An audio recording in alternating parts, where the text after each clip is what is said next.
I'm Mary Phillips, Director of the Kids Hope program here at Canyon Lake Presbyterian Church. Hi, my name is Jean Robinson. I've been mentoring now for about 6 years. I'm Bobby Manus, and I have been a Kids Hope mentor for many years now. I can't remember the exact year I started, but it was the year that it began at our church. I'm Marilyn Earhart, and I have been a member of Canyon Lake Presbyterian Church, or was a member, starting in 1997. And in 1999, I began the Kids Hope program. What is the Kids Hope program? Kids Hope program's purpose is to be a friend to kids that are marginalized for one reason or another. We don't always know those reasons. So it's to kind of be a beacon of hope in their lives, to be something that's consistent and reliable, a good friend, something that they look forward to each week. It tends to help with attendance, and it tends to help academically, just that there's somebody who's invested in and interested in how well they do in school. Their mantra is that they match one school, generally an elementary school, with one church in the same community, and then each mentor within that church actually is one-on-one with the students. So it builds one-on-one relationship, it builds confidence in the students, and so it's a really neat program, and it's great for these kids to have the reliability of the same person coming the same day, the same hour of the week, to spend time with them. It's not always academic that we do with them. There's a lot of social and emotional needs, so you're not really a tutor. There are other programs that focus on that within the schools sometimes, but we are there just to kind of be something that is consistent and uplifting and friendly, and just to help them to feel secure in their time at school, and that they have a great friend. What made you decide to be a Kids Hope mentor? I was very timid about starting it. I wanted to just be a substitute if one of the mentors could not be there. I thought, rather than commit for the whole year. But as it turned out, one of our mentors became ill with cancer and did not make it through the year. So I worked with her little boy, and I stayed with him for 3 years then as his full-time mentor. And that was very eye-opening that I could do it. I was doing it more as a favor to her at first because I didn't feel confident to do it, but it was easier than I thought. So I was good friends with Laura Schaefer, who used to be the director, and she had been a mentor and had encouraged me to sign up, so I did, and I've been hooked ever since. Can you tell us about the early days of the Kids Hope program here? When the mission committee, Dave Eaton and Ralph Manus, looked at this program, and they said they thought this would be a good mission for our church. Our church is not even 100 members, so we were doubtful we could make much of an impact on the school. But the school was willing. They really were appreciative that we were going to come in and give them that amount of time to these children.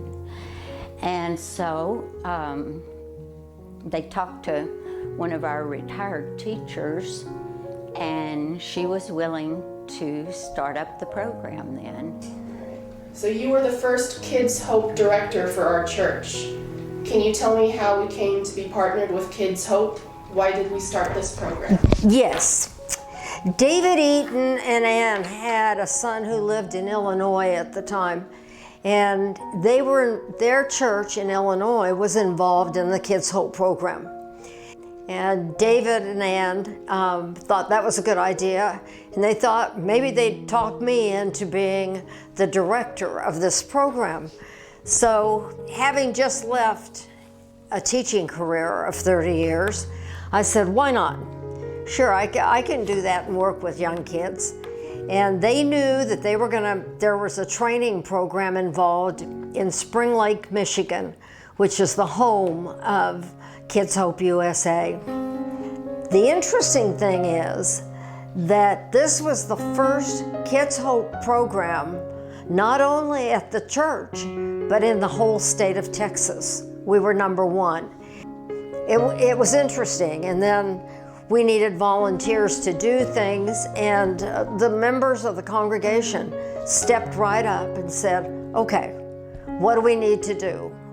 And I gave them jobs, so they all got involved. And she got about 20 people to do the actual mentoring, and then each one had a prayer partner, which that doubled the amount. We had 40 people involved, and then there were the substitutes like I signed up for, that we would come in if anybody needed help or was going to be on vacation or something. And so we wound up with somewhere around 50 people from our church, which was at least half of our congregation. And it really felt like we came together on this. How did the church react to this new program? That was very interesting because everybody in the church thought it was a really good program, but then they all backed up and they asked me questions like, we don't have at-risk children at Canyon Lake. I said, really? Yeah, we do. It was a good thing for our community. We're not a very large community in the first place, but the statistics are that we're in a very low income neighborhood around here, so they really did need the help at the school for these children.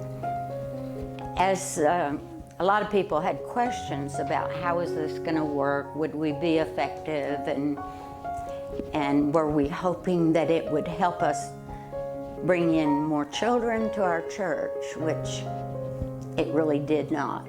But that was okay. We still felt like we were serving a purpose for these children that were identified by their teachers as kids at risk.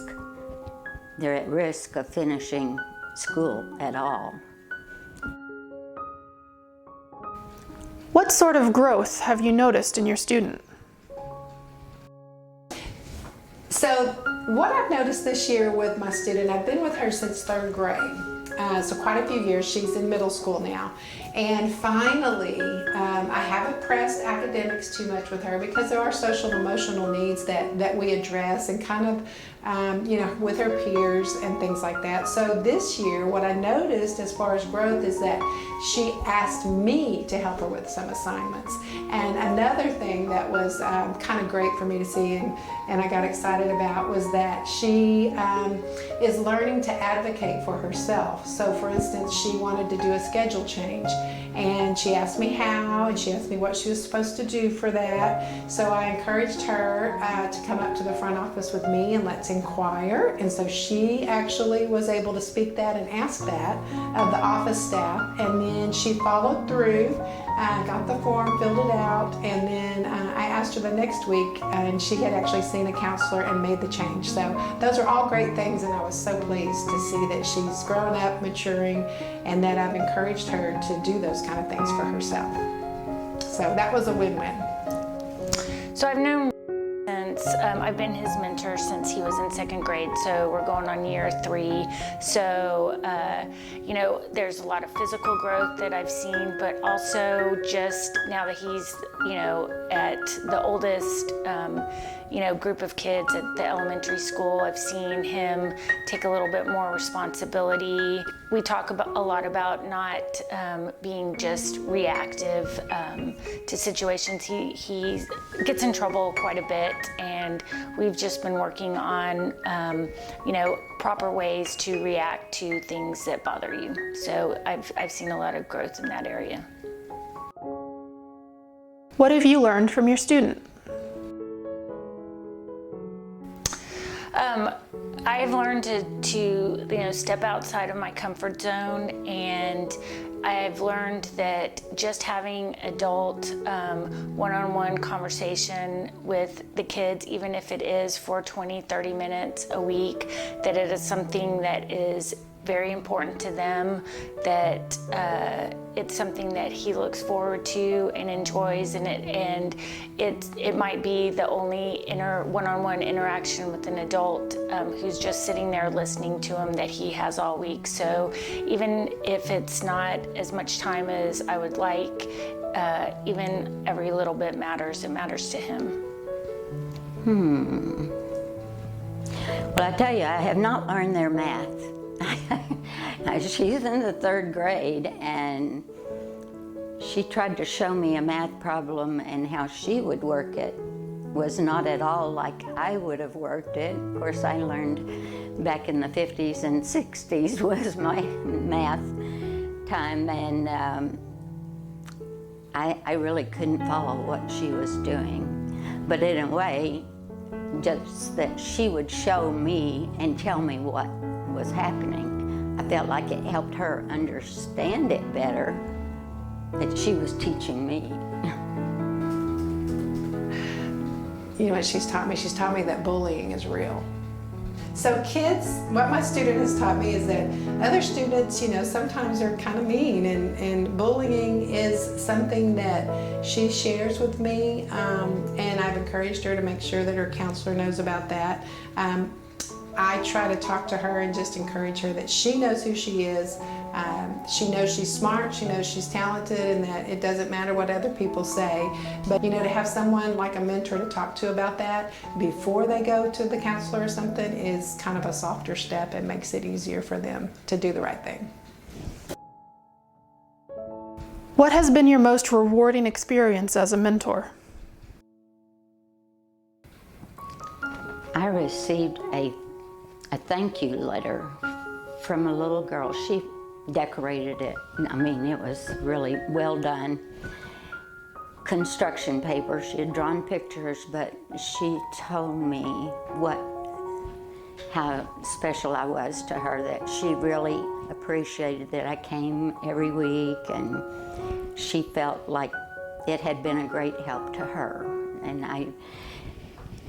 I think I got as much from that little thank you note as I have in all the years I've done this. Not many have written a thank you at the end, but it was nice to receive that. I still have it, as a matter of fact. It has been just the reaction of the kids. They are so excited to see you come. At least that's been my experience. Even if I have to stop what I'm doing at work and take time off to go meet with them, I always get way more out of it than I feel like they do. They just give back so much to you because they're so grateful for you to be there and just be a listening ear to help them out. The mentors would come back to the church and tell, explain, these are my kids, this is what my little girl does, this is what my little boy does. We didn't share anything confidential about the child or the family or anything, except that how rewarding it was to know that this child, every time you went to see them, they were so happy to have you come.